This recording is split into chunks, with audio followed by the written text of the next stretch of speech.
Hello again everyone. I've been asked to read an excerpt, just a short excerpt from Saving Time. So here we are. Just to set the scene a little, Jane, Matthew and Luke are now fully qualified time police officers. They've had the ceremony, they've been awarded their flashes, they're all ready to go. However, this is Team Weird, and in their own separate ways, each one of them is treading blindly towards complete disaster. So here we go. Jane rose early the next morning, full of enthusiasm and optimism. She was a fully qualified time police officer. Who would ever have thought? She donned her uniform, arranged her sleeves to show off her new flashes, and admired herself in the mirror. Her long-coveted flashes gleamed white on her upper arms, while underneath her name badge, a small green and purple ribbon declared she was the proud holder of an award for meritorious service. It would be accurate to say there was a very small swagger to her step, and her ponytail swung cheekily behind her.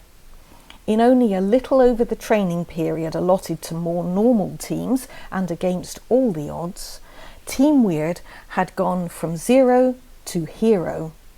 Conscious of an unfamiliar but very enjoyable glow of satisfaction, she strode along the corridor towards the lift. She was unaware of it at the time, but another team watched her go.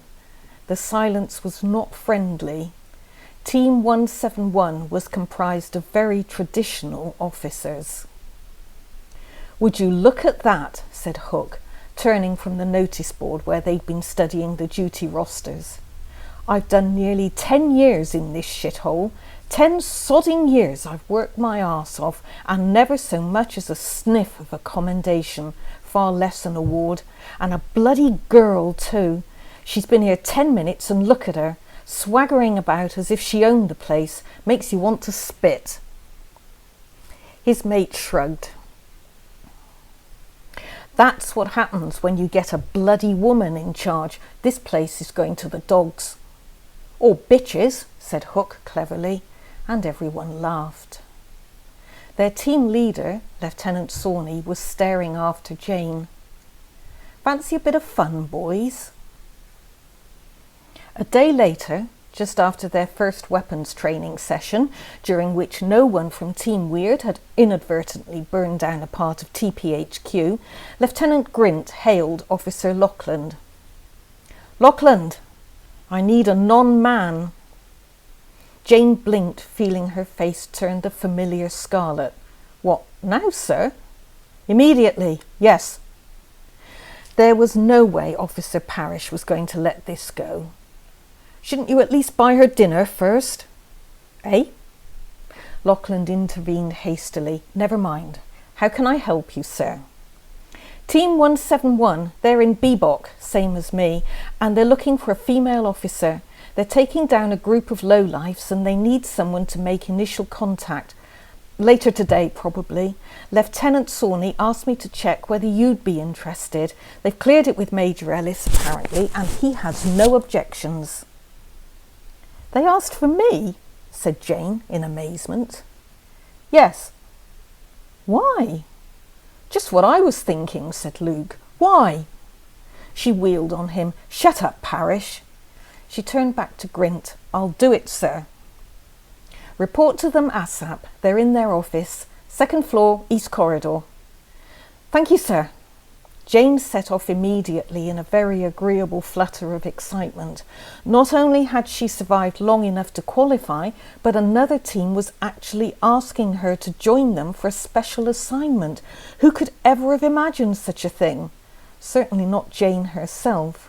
What a slap in the face for all those who thought she'd never make a proper officer. If time police officers could float, Jane would have floated all the way to Team 171's office. Luke watched her hurry away and frowned. "What?" said Matthew. "I don't know. Did any of that strike you as odd?" Matthew shrugged. "She doesn't look like a time police officer. None of us do, which is probably why they want her."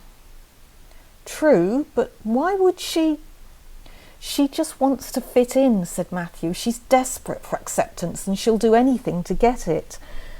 Yes, but Sawney, he's nearly as low a life form as those he's trying to take down. Ellis wouldn't have agreed if he thought she couldn't handle it. Again, true. Look, are you doing anything this afternoon? No. I've got a visit with my dad lined up, but Ellis says I can't go unless I take someone with me.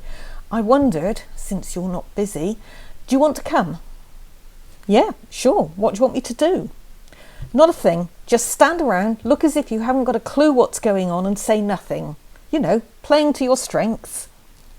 Yes, I think I can manage all that easily enough. In an hour then. Matthew peered at him from underneath his still very non-regulation hairstyle. You sure you want to do this? Why wouldn't I? Well, it's up to you, of course, but I can't help feeling there will be consequences, one way or another. With luck, yes. See you in an hour. And off they all head into massive difficulties, all of them. Hope you enjoy the book.